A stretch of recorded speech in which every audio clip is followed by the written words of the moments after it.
So, I've been asked to speak up a bit by loads of people.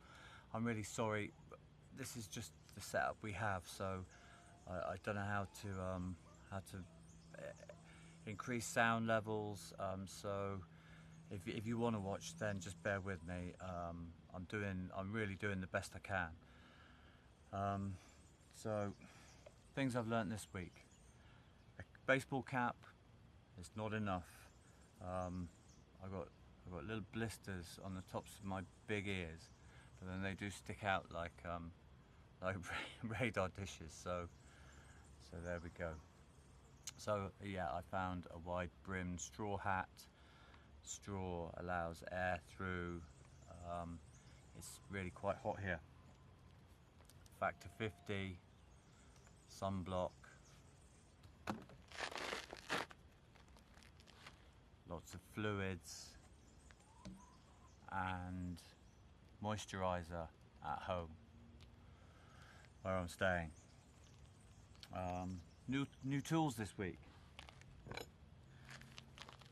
I like this. It's called a picaretta, and it's like a mortar pick, but it's a bit more manly. So picaretta, picaretta de mão for your hand. I don't know. And picaretta. So I've been looking for tools with plastic fibre reinforced handles because I snap wooden handles. So I'm just going to have to be more careful because I did find an enchada with a plastic handle, but it was in Porto, and I don't think they do mail order, although I couldn't understand their website. They may have done. So I got this, which I don't know what it's called, but it looks like it could be quite handy, particularly if you're in a fight with a zombie or anyway.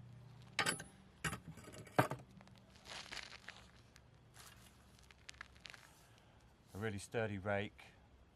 Been looking for a decent rake. I found a decent rake.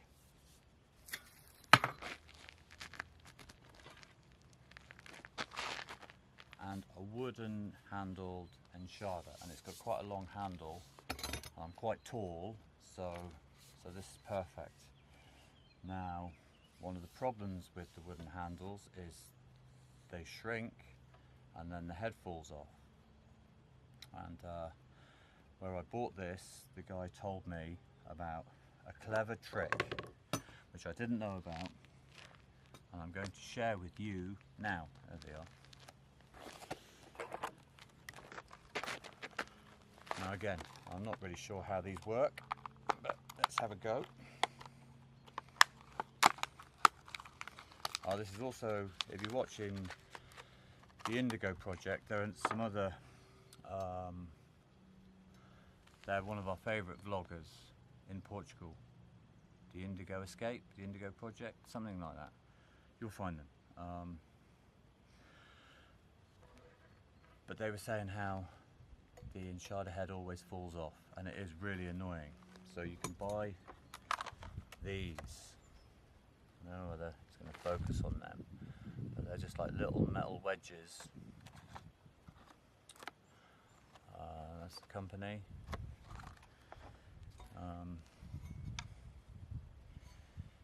And then I believe they're knocked in there.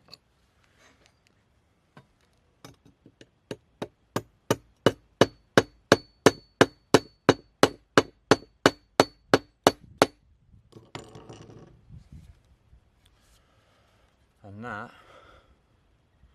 is how you do that. I don't know whether it's going to work, but we shall see.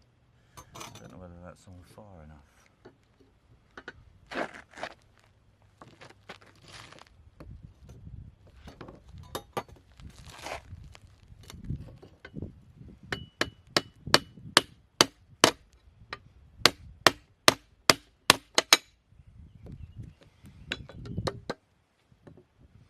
think that might just work. So I'm going to show you what my plans are for today. I've been doing a bit of work experience this week, learning how to mix concrete, the process here in Portugal, because it is slightly different to the UK. The materials are completely different. You have to sort of buy them all in separate components and then mix them all together. And learning about how to lay their, I think it might be called Jura block, I don't know, it's these strange hollow blocks. But anyway, learned loads of great stuff that we can apply to this house, which is awesome. So I think what I'm going to be doing is using some Portuguese techniques, some English techniques, and combining them to make something awesome. So watch this space. Right, now I'm going to show you what my plan is for today, because it's a Sunday. I want to get some stuff done on the house. I'm back digging some footings at the algae farm tomorrow, just giving them a hand. I think I've got 2 more days down there, and then I'm finished there, and then I'm back on the house. So yeah, I want to keep the momentum going. Anyway, I'll just show you now what my plans are for today. So today the plan is to get all this here moved over here, level this out some more. If I get a chance, I want to take away this lump and again move that over to here. You can see that. Drag some of this down from here and flatten this part here to here. And yeah, just try to continue this flattening process here.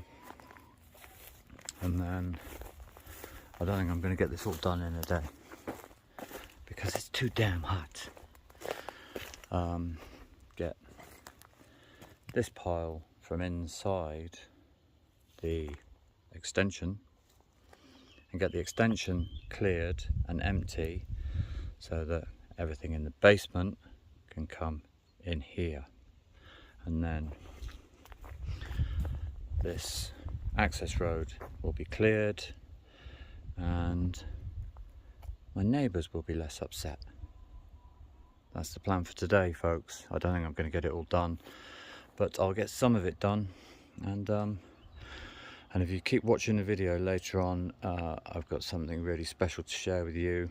A little friend came to visit our garden, and I managed to film him for quite a few minutes, and it's really beautiful and it will blow your mind. It blew my mind. I'll see you in a bit. Ciao.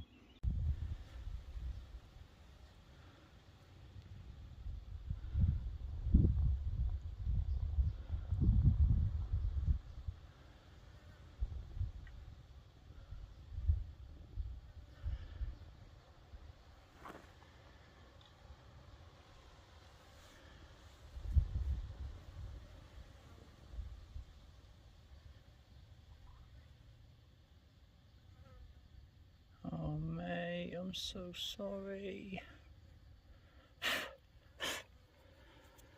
Oh, we're gonna have to move you.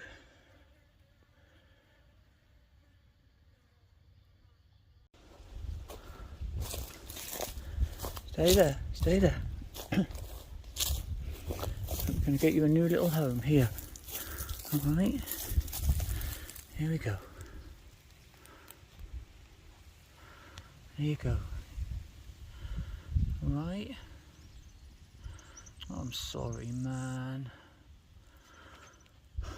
Go on, you go in there. Hide away. Oh, now I feel awful.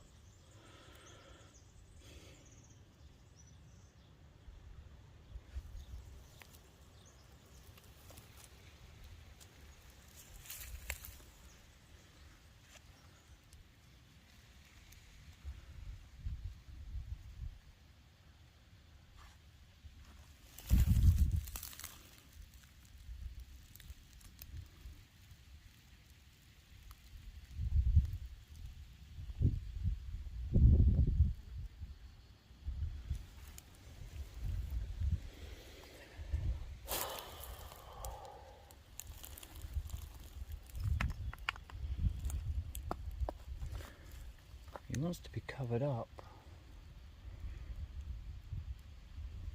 Oh man.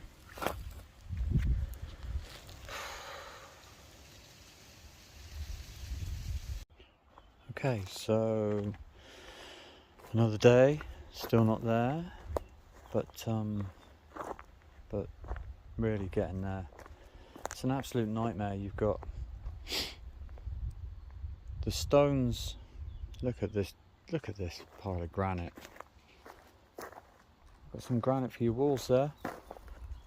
So anyway, we've got some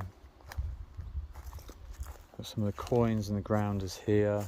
Look at that bad boy there, monster. And then we've got the face stone in the middle, and then we've got more grounders and coins at that end there, in that pile, and then infill, backfill, and wedges there. And over here is where I relocated the, I called it a pet shop gecko because of its colouring, but Sarah says it's a fire salamander. Anyway, I've made him a little home in there. I hope he's alright. He seems to have buried himself under the rocks. For a fire salamander, he doesn't seem to like the sun. So anyway, one more day. I thought this would take a day. Well, that's another thing, is you dig through and you're like, oh, there's what should we do with this old roof? Oh no, let's bury it here. Let's just stack it up and bury it here. So so you kind of get out a load of rocks, a load of roots, and then an old roof, and then bags full of jars which all need to be processed and recycled, all the lids taken off. There's another bag of jars there.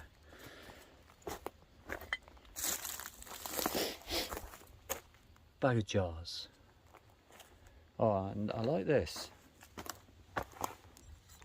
I'm keeping this. I don't know what it means.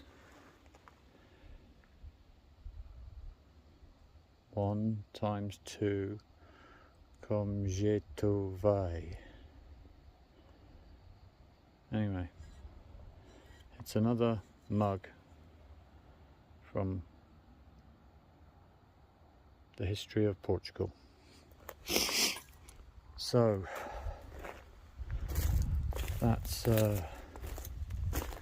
where I'm at with this, and then as soon as that bit's finished, then everything that's in the basement can come out, and I can dig out for the concrete slab that's going in there. Yeah, look, this is a pile of roots. This is just the roots that I'm taking out as I go. I didn't get to doing any of this. I got a load of the soil round. It's really quite warm again, you see. I understand it's raining in England, so yeah, we've got some more soil there, so flatten that up. I'm going to go and have a well-deserved shower now, I think.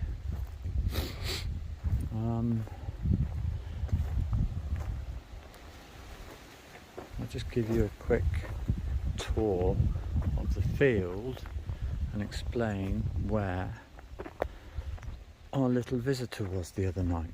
You'll see the visitor at the end of this video. So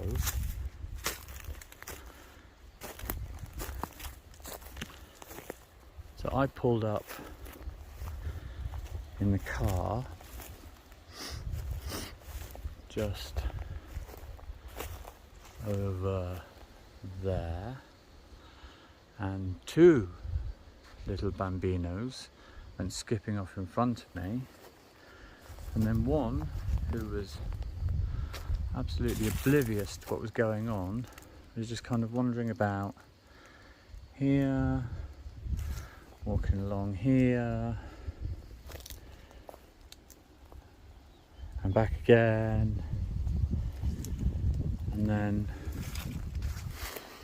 disappeared into the long grass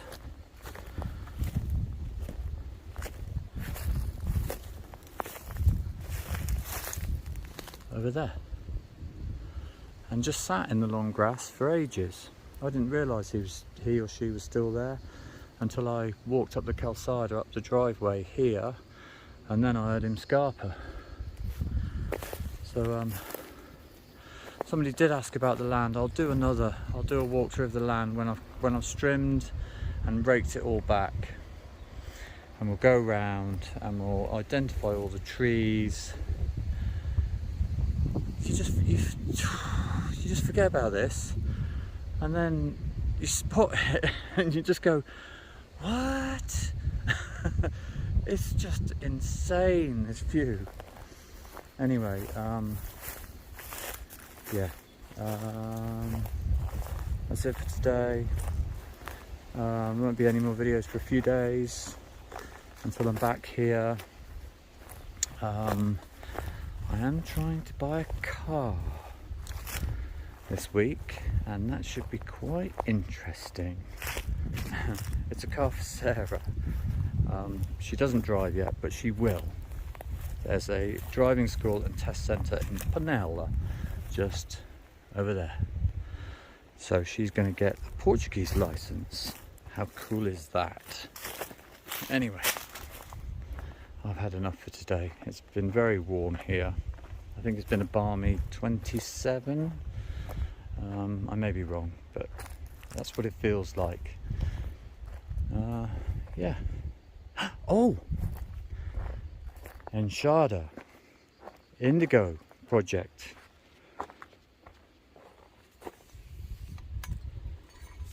So, Omar and Andrea, those little wedges, they just go in the end and they push the timber out, and that stayed on all day, happily. So you get two wedges in a pack. I thought they went down the side, but it just kept falling out. And then obviously what we all do, we just go and check YouTube. And yeah, there's a guy who's making homemade ones of these. So this is the wedge. There we go.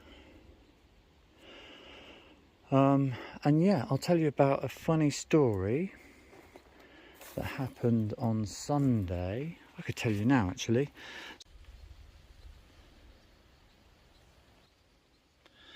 So yeah, I was driving to Luçar to get some tools and some shopping and a sun hat, so I could look like the man from Del Monte. And the tyre blew out on the car. I was on a busy road, really busy bend. It was very fast.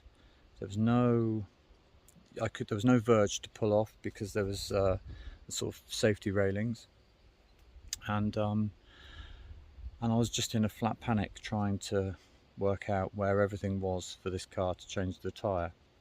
I got my high vis on. I hunted around for the triangle. I couldn't find the triangle because you have to put a triangle out in this country if you have a breakdown. And then the GNR, which are the police for not in cities and towns, the GNR. They carry guns. They're quite scary, intimidating looking chaps. Anyway, they screeched to a halt going the other way, put the lights on, skidded around and came up behind me, and I stuck my hands up. And it was all very scary, and they only spoke a little bit of English, but they helped me to suss out how to change this tyre, which was not an easy process. And the whole thing, then I lost my phone.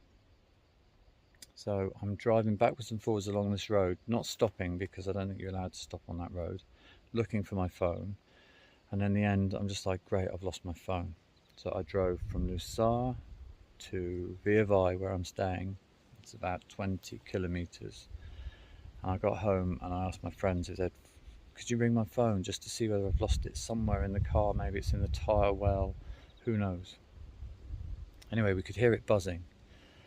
And my phone was on top of the car the entire time. So I think I'd got out to ask the GNR if I could take a photograph of them for Sarah.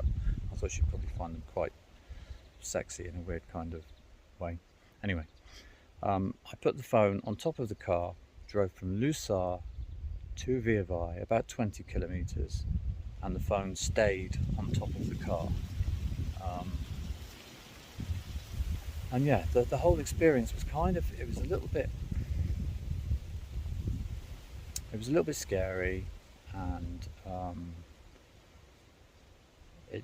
it kind of got to me, and it sort of highlighted how much I'm missing Sarah, and how it's very difficult doing this alone, and how much easier it'd be with her here.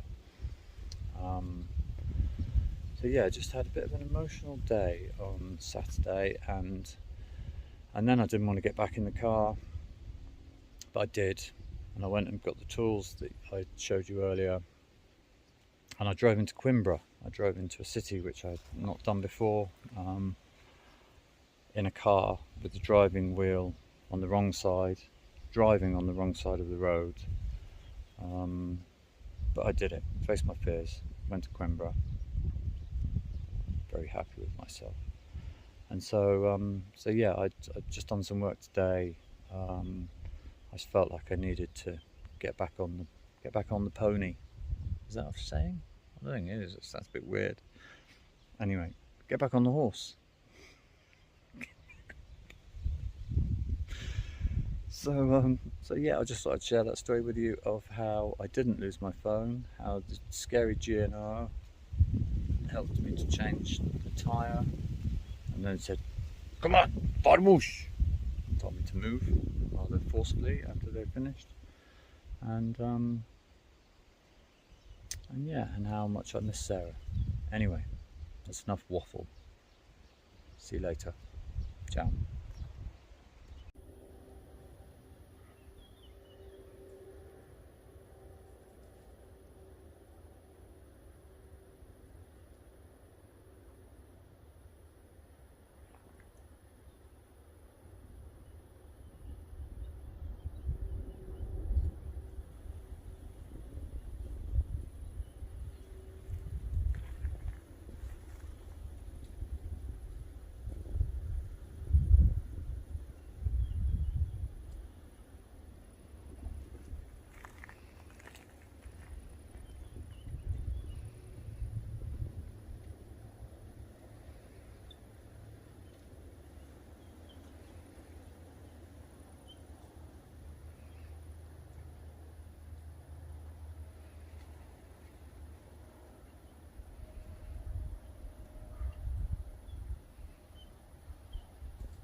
Goodbye, little friend.